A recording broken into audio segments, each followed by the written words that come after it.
দাড়িতে নাকি ৭০,০০০ ফেরেশতা থাকেন। অনেকে বলেন এক একটা দাড়িতে এক একজন ফেরেশতা বা একাধিক ফেরেশতা থাকেন। এরকম কথা আমাদের সমাজে বেশ প্রচলিত আছে। এ সম্পর্কে একটা হাদিসও অনলাইনে পাওয়া যায় যে একজন সাহাবী, তার নাকি ২টি দাড়ি ছিল। তিনি যখনই আসতেন নবী সাল্লাল্লাহু আলাইহি ওয়াসাল্লাম তার দিকে দেখে হাসতেন। এরপর একসময় আসলেন, তার দাড়িগুলো আর নাই, তিনি সেগুলো কেটে ফেলেছেন।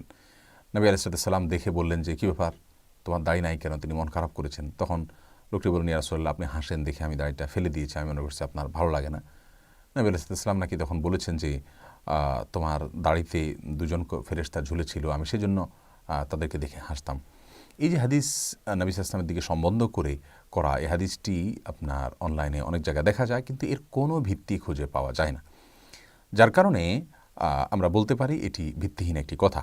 বিধায় দাড়িতে ৭০,০০০ ফেরেশতা থাকে এক একটা দাড়িতে, অথবা একজন বা একাধিক ফেরেশতা থাকেন, এরকম কোনো কথা হাদিস দ্বারা প্রমাণ পাওয়া যায় না। নবী আলাইহিস সালাম দাড়ি লম্বা করতে বলেছেন, আফুল্লুহা আর খুল্লুহা, দাড়িকে ছেড়ে দিতে বলেছেন। অতএব দাড়ির ফজিলত বোঝানোর জন্য তার এই নির্দিষ্টই যথেষ্ট। কিন্তু সেখানে কোনো ফেরেশতা থাকে, এ ধরনের ভিত্তিহীন কথা বা হাদিস দ্বারা প্রমাণিত নয় এমন কোনো কথা বলার কোনো প্রয়োজন নেই, অন্তত দাড়ির ফজিলত বোঝাতে গিয়ে। অতএব দাড়ির সাথে ৭০,০০০ ফেরেশতা বা এক বা একাধিক ফেরেশতা থাকেন এক একটা দাড়ির সাথে, এক একটা দাড়ির পশমের সাথে, এরকম কোনো কথা আমরা বলবো না, কারণ এটি কোনো হাদিস দ্বারা প্রমাণিত নয়।